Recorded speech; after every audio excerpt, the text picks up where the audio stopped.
Hello everyone. तो आज के हम लोग इस वीडियो में वैद्युत रसायन इलेक्ट्रोकेमिस्ट्री के टॉप 20 VBA ऑब्जेक्टिव क्वेश्चन करने वाले हैं, जो एग्ज़ाम के पॉइंट ऑफ व्यू से बहुत ही ज़्यादा इम्पोर्टेंट है।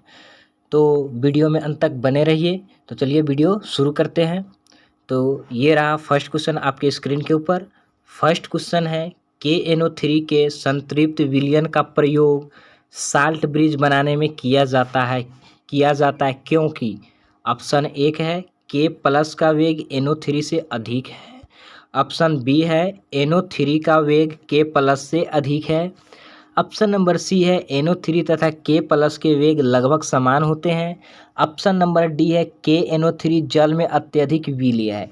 तो इसका जो सही आंसर होगा वो होगा ऑप्शन नंबर सी, NO3 तथा K+ के वेग लगभग समान होता है, इसीलिए KNO3 के संतृप्त विलयन का प्रयोग हम लोग साल्ट ब्रिज में करते हैं। KNO3 या फिर KCl का बने संतृप्त विलयन का प्रयोग हम लोग साल्ट ब्रिज में करते हैं, क्योंकि वहाँ पर जो दोनों होते हैं, जो जैसे KCl है तो K+ और Cl+ का वेग लगभग समान होते हैं, और यहाँ पे जो NO3 है और K+ है इसका दोनों का वेग समान होंगे। तो इसका जो सही ऑप्शन है वो हो जाएगा हमारा ऑप्शन नंबर सी, NO3 तथा K+ के वेग लगभग समान है।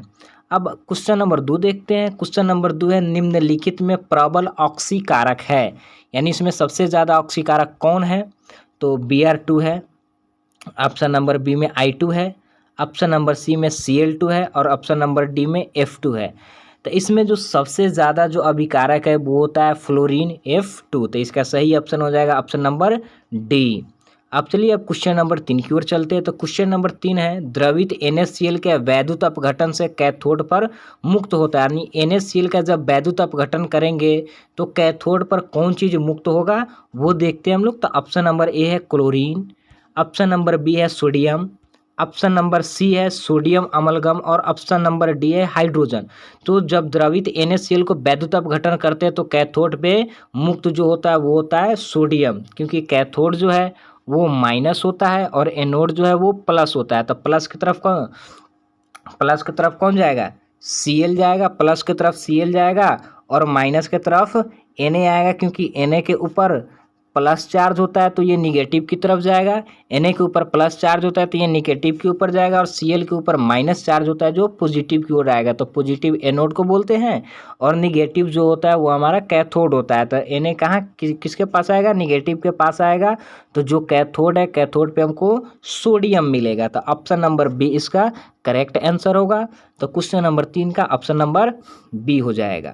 अब ये क्वेश्चन नंबर, जैसे यहाँ पे क्वेश्चन नंबर जो 3 का यहाँ पे सोल्यूशन है आप देख सकते हैं। यहाँ पे जो एनोड है वो पॉजिटिव होता है जहाँ पे ऑक्सीडेशन होता है, और जो कैथोड है वो माइनस होता है जहाँ पे रिडक्शन होता है। तो यहाँ पे जो पॉजिटिव है तो इसके तरफ निगेटिव आएगा, और ये जो निगेटिव है तो इसके तरफ पॉजिटिव आएगा। तो यहाँ पे इसका क्लोरीन का हो गया ऑक्सीडेशन, जो एनोड पे जो हमको प्रोडक्ट मिलेगा वो Cl2 मिलेगा, कैथोड पे जो आपको प्रोडक्ट मिलेगा वो सोडियम मिलेगा। अगर आपको ये प्रोडक्ट का फॉर्मेशन कैसे होता है या इलेक्ट्रोकेमिकल जो सीरीज है उसके अनुसार से जो ऑक्सीडेशन रिडक्शन कैसे होता है, और उसके हिसाब से जो एनोड और कैथोड है उस पर कौन सा प्रोडक्ट बनता है, और इसका अगर पूरा बढ़िया से इसका कंसेप्ट समझना है तो वीडियो का लिंक हम डिस्क्रिप्शन में दे देंगे। आप वहां से इलेक्ट्रोकेमिकल सीरीज और एनोड और कैथोड पे कौन सा प्रोडक्ट कैसे फॉर्मेशन होता है, कैसे बनता है, उस चीज़ को आप जाके कंसेप्ट उसका समझ सकते हैं। तो चलिए अब अगले क्वेश्चन की ओर चलते हैं। तो अगला क्वेश्चन जो है वो हमारा प्लैटिनम उत्प्रेरक का इस्तेमाल करके तनु H2SO4 का वैद्युत अपघटन करने पर एनोड पर कौन सी गैस मुक्त होगी? यहाँ पे प्लैटिनम उत्प्रेरक या फिर यहाँ पे इलेक्ट्रोड के रूप में ये कार्य करता है। प्लैटिनम जो प्लैटिनम होता है ये प्लैटिनम आइनर्ट होता है, मतलब कि यह अभिक्रिया नहीं करता, ये आइनर्ट इलेक्ट्रोड होता है प्लैटिनम। तो यहाँ पे क्या है? H2SO4 का अपघटन करने पर, ठीक है। तो यहाँ पे तनु H2SO4 पूछा गया है, तो इसका जो सही ऑप्शन होगा वो H2S है। इसका जो ऑप्शन है ए नंबर में H2S, ऑप्शन नंबर बी में है O2, ऑप्शन नंबर सी में है SO2, और ऑप्शन नंबर डी में है H2। तो यहाँ पे पूछा गया कि एनोड पर कौन सी गैस मुक्त होगी। तो यहाँ पर ये तनु कहा गया है, तो तनु का मतलब ये है कि H2SO4 में जल भी होगा, तो इसका जो सही ऑप्शन होगा वो होगा ऑप्शन नंबर बी O2, मतलब कि एनोड पर जो गैस मुक्त होगी वो ऑक्सीजन मुक्त होगी। अब ये कैसी मुक्त होती है, चलिए इसका थोड़ा हम लोग सोल्यूशन भी देख लेते हैं। तो यहाँ पर देखिए H2SO4, H2O तनु है, इसके लिए H2O होगा, और ये पेटी है, पेटी जो एनोड के पेटी जो है इलेक्ट्रोड के रूप में कार्य करेगा, जो इनर्ट है ये अभिक्रिया करेगा ही नहीं। तब यहाँ पे ये पॉजिटिव है, एनोड और कैथोड लेंगे। तो एनोड जो है, एनोड पे हमेशा ऑक्सीडेशन होता है, जो पॉजिटिव है, और ये जो माइनस है कैथोड होता है, जहाँ पे होता है रिडक्शन। तो यहाँ पर देखेंगे जो H2O है, जो H2SO4 है, जो H2SO4 है, ये जब टूटता है तो H प्लस और SO4 2 माइनस आयन में विभक्त हो जाता है। तो जो ये SO4 2 माइनस है तो ये प्लस की ओर जाएगा, और H जो यहाँ पे प्लस है ये माइनस की ओर जाएगा। तो यहाँ पर जो आप देख सकते हैं, यहाँ पर जो SO4 है वो एनोड पे आया क्योंकि ये पॉजिटिव है, और जो H2 है, H2O का ऑक्सीडेशन भी होता है और रिडक्शन भी होता है, तो ये H2O दोनों तरफ शामिल होगा। तो यहाँ पे H2O है और SO4 2 माइनस और H2O है। तो यहाँ पर जो अगर हम लोग इलेक्ट्रोकेमिकल सीरीज देखें, इलेक्ट्रोकेमिकल सीरीज यानी कि वैद्युत रासायनिक श्रेणी देखें, तो वैद्युत रासायनिक श्रेणी जो होता है वो अपचयन विभव के मान को बढ़ते क्रम में दिया गया है।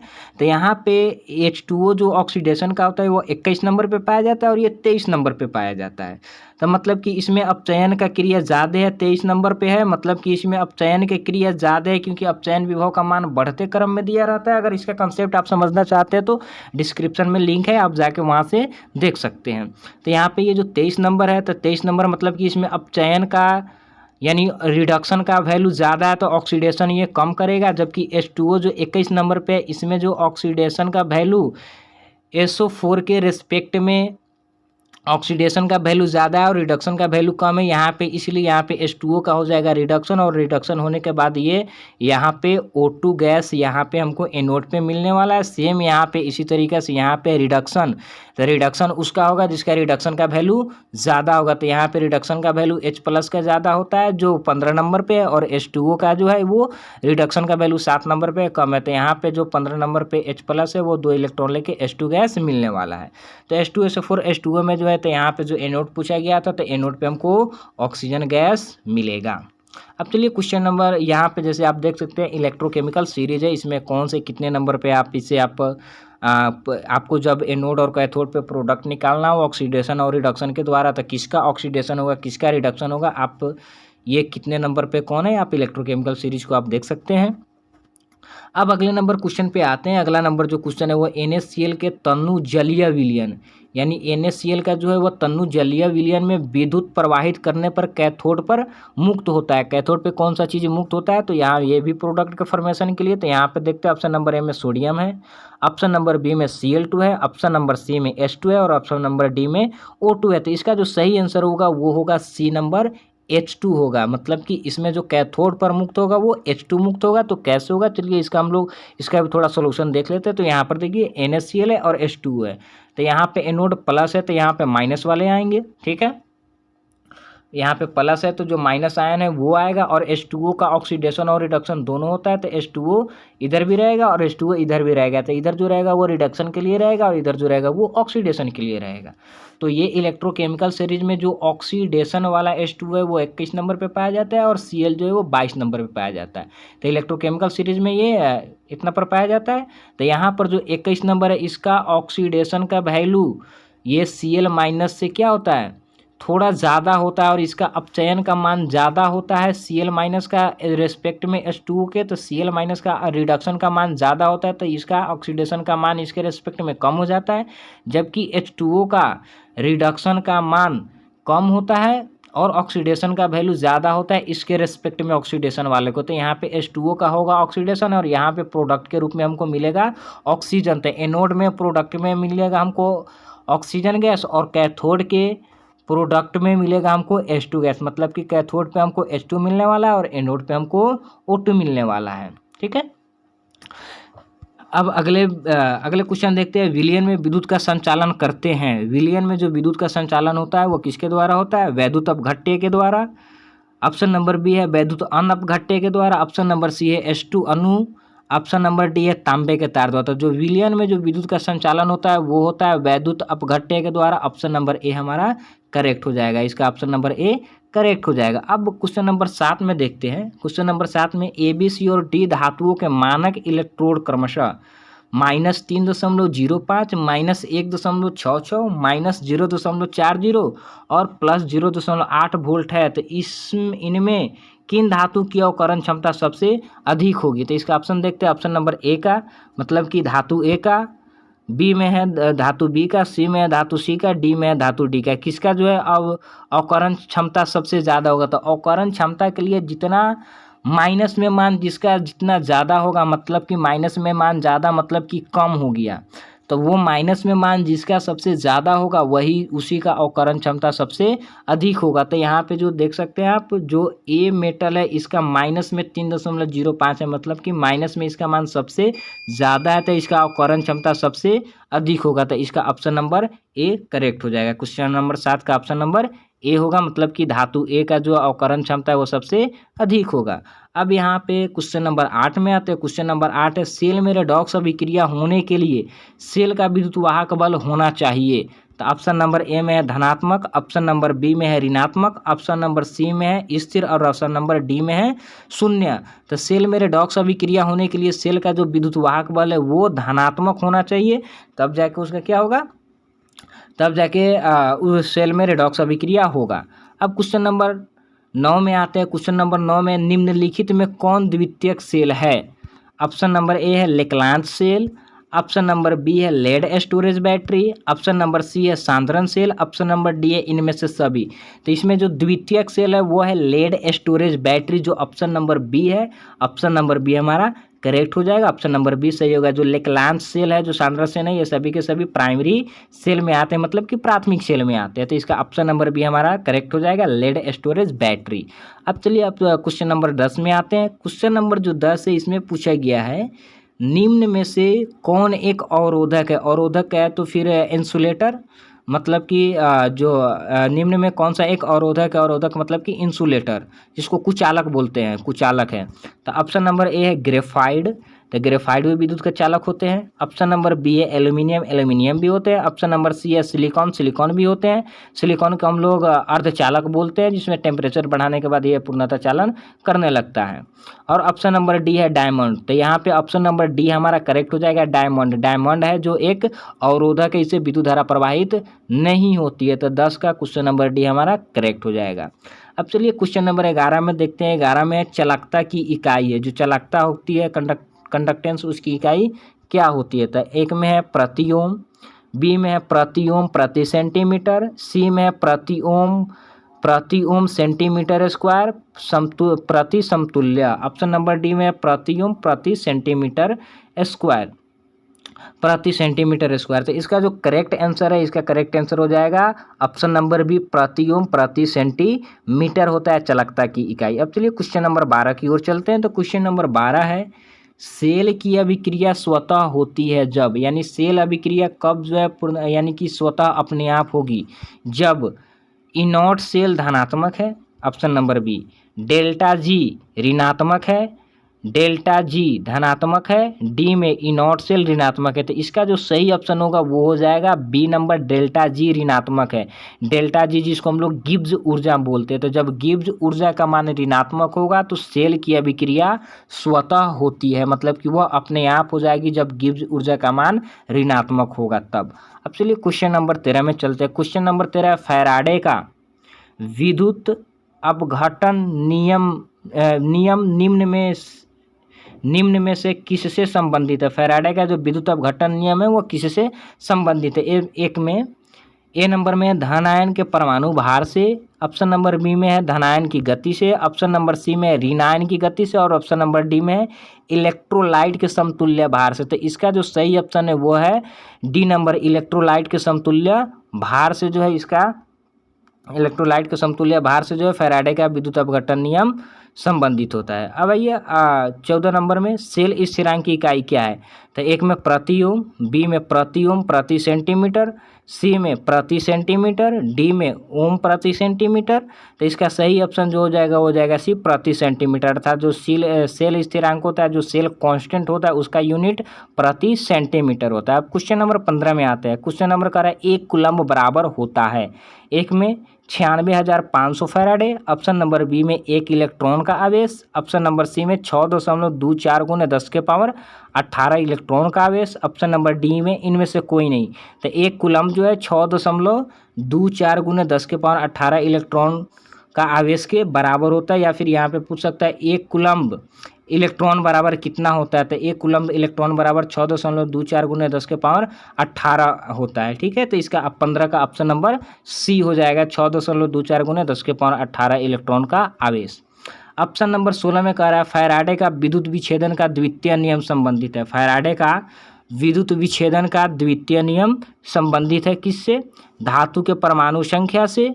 ऑप्शन नंबर बी में है विद्युत के समतुल्य भार से, ऑप्शन नंबर सी में ऋण आयन के परमाणु संख्या से, ऑप्शन नंबर डी में धन आयन के वेग से। तो इसका जो क्वेश्चन नंबर 16 का ऑप्शन नंबर सी हमारा करेक्ट होगा, ऋण आयन के परमाणु संख्या से। फैराडे का जो विद्युत विच्छेदन का द्वितीय नियम जो संबंधित होता है वो ऋण आयन के परमाणु संख्या से होता है।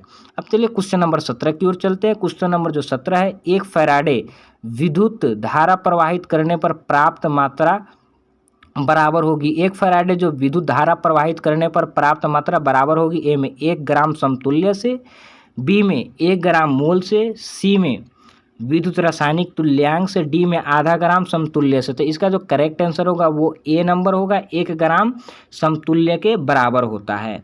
अब चलिए क्वेश्चन नंबर 18 में है, कह रहा है सोडियम फ्लोराइड के जलीय घोल का विद्युत विच्छेदन कराने पर धनोद एवं ऋणोद पर प्राप्त प्रतिफल है। धनोद का है तो एनोड और ऋणोद का है तो कैथोड। तो एनोड और कैथोड पर प्राप्त प्रतिफल है, कौन सी चीज़ प्राप्त होते हैं? तो चलिए ऑप्शन नंबर में देखते हैं। ए में F2Na, बी में F2H2, ऑप्शन नंबर सी में O2Na, ऑप्शन नंबर डी में O2H2। तो इसका जो सही ऑप्शन है वो ऑप्शन नंबर डी है, O2H2, मतलब कि ऑक्सीजन और हाइड्रोजन प्राप्त होता है जब सोडियम फ्लोराइड का जलीय घोल का विद्युत विच्छेदन कराते हैं। तो एनोड और कैथोड पे O2 और H2 प्राप्त होता है, एनोड पे O2 और कैथोड पे H2 प्राप्त होता है। अब ये कैसे प्राप्त होता है, चलिए इसका हम लोग कैलकुलेशन भी देख लेते हैं। तो यहाँ पे इसका कैलकुलेशन है जिसको आप समझ सकते हैं।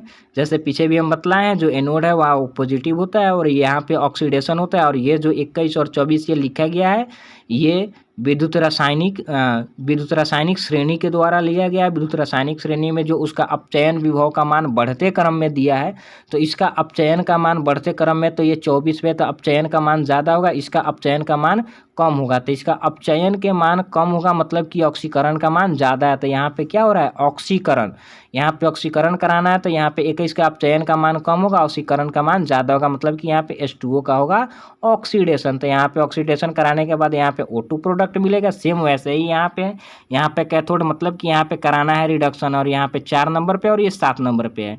तो जो हमारा इलेक्ट्रोकेमिकल जो सीरीज दिया है वह रिडक्शन के मान के बढ़ते क्रम में दिया गया है। तो बढ़ते क्रम में दिया गया है, तो ये 4 है और ये 7 है, तो 7 का रिडक्शन का मान ज़्यादा होगा जबकि 4 का रिडक्शन का मान कम होगा। तो यहाँ पे 7 का क्या हो जाएगा, रिडक्शन। तो रिडक्शन होने के बाद ये देता है H2 गैस, यहाँ पे क्या देगा, ये H2 गैस देगा।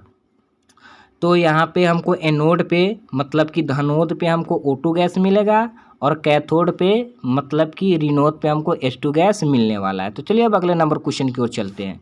तो अगला नंबर जो क्वेश्चन है वो है हाइड्रोजन ऑक्सीजन ईंधन सेल में, या तो हाइड्रोजन ऑक्सीजन या फिर इसको हम लोग H2O2 ईंधन सेल भी कहते हैं।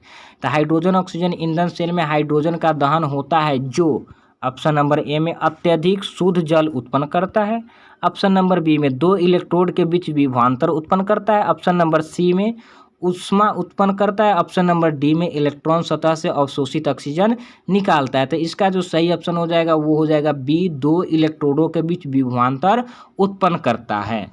तो ऑप्शन नंबर बी हमारा करेक्ट आंसर होगा, राइट आंसर होगा। तो चलिए अब क्वेश्चन नंबर 20 में आते हैं, और यहाँ पे 20 में हम लोग देखेंगे एक मानक हाइड्रोजन इलेक्ट्रोड शून्य इलेक्ट्रोड विभव होता है। मानक जिसको हम लोग स्टैंडर्ड हाइड्रोजन इलेक्ट्रोड कहते हैं, शून्य इलेक्ट्रोड विभव वाला होता है, क्योंकि ए में हाइड्रोजन को ऑक्सीकृत करना आसान होता है। ऑप्शन नंबर बी में हाइड्रोजन परमाणु केवल एक इलेक्ट्रॉन वाला होता है। ऑप्शन नंबर सी में हाइड्रोजन सबसे हल्का तत्व होता है। ऑप्शन नंबर डी में इलेक्ट्रॉन विभव को शून्य माना जाता है। तो इसका जो सही ऑप्शन है वो हो जाएगा ऑप्शन नंबर डी हो जाएगा। इसका ऑप्शन नंबर डी करेक्ट होगा, इलेक्ट्रॉन विभव को शून्य माना जाता है। तो जो मानक हाइड्रोजन इलेक्ट्रोड होता है जिसको स्टैंडर्ड हाइड्रोजन इलेक्ट्रोड बोलते हैं, स्टैंडर्ड हाइड्रोजन इलेक्ट्रॉन जिसको SHC माना जाता है, इसका जो इलेक्ट्रोड विभव का मान होता है वो इलेक्ट्रोड विभव का मान शून्य माना जाता है। इस कारण इलेक्ट्रोड विभव होता है क्योंकि इसका इलेक्ट्रोड विभव शून्य माना जाता है। तो ऑप्शन नंबर डी इसका करेक्ट हुआ। तो आई होप आप लोग को अच्छा से समझ में आ गया हो।